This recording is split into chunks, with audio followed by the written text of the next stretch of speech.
Hi, I'm Shayna Galen, and this is the third in a short series of videos I'm making related to my upcoming release, No Earls Allowed.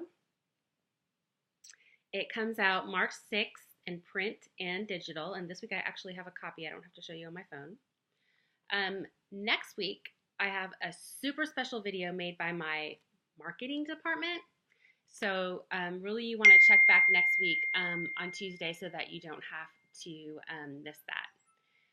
This week, I'm going to be chatting about the Napoleonic Wars. And I know most of you read Regency set historicals and have probably read books that mentioned the war or spies during the war or soldiers returning from war.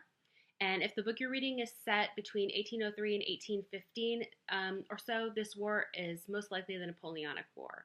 Though there were any number of other conflicts going on in the world at the same time, the big one that was affecting Great Britain and Europe were the Napoleonic Wars, and it was actually quite a series of different events. The Napoleonic War basically grew out of the French Revolution. Not only were the revolutionaries fighting against themselves for power or against the ancien regime, they were warring with other countries from basically as early as about 1793, when some of the other European nations became a little bit concerned about the continuing unrest and the fact that France was killing the monarchs who were related to many of the heads of state in other European countries. These conflicts continued until about 1799 when Napoleon Bonaparte, who had been an influential general in the French army, finally seized power from the revolutionaries and turned the fledgling republic into a dictatorship. And I'm sorry, I'm getting texts updating me on things. So finally in 1802, there was a brief period of peace following the Treaty of Amiens. I'm not sure how to say it, Amiens. But of course, war broke out again in 1803, which left quite a few British citizens stranded in France, which seemingly became an enemy again overnight. There were a lot more battles, and like I told you, this is just going to be an overview. It would take me a couple hours to talk about everything. But basically, most of Europe got pulled into the fighting. You had Great Britain, you had Italy, Russia, Austria, Prussia, Spain, Portugal, the Netherlands, Naples, which I guess was its own country then, Sweden. All of those countries were pulled into the fighting at one point or another. And in No Earls Allowed, the hero, Neil, actually has some vivid flashbacks from the Battle of Sabugal, Sabugal, that was in Portugal in 1811. And I don't actually mention the name of the battle in the book, but now that you've seen this video, when you read that section, you're going to say, oh, I know that scene was based on the Battle of Sabugal because I saw the video.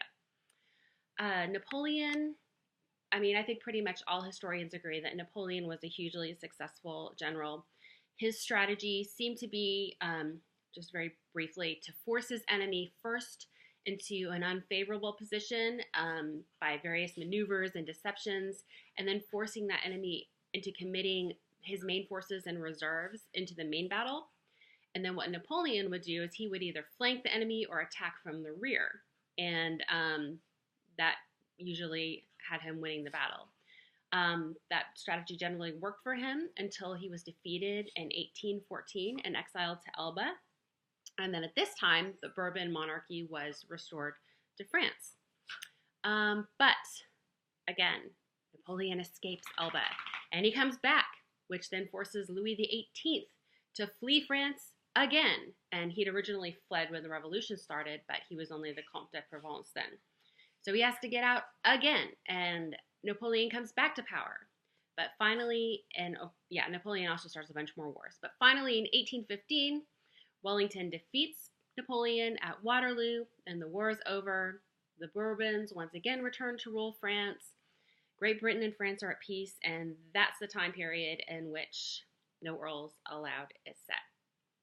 So, next week is release week. Be sure to pre-order your copy of No Earls Allowed today, and thanks for watching my video.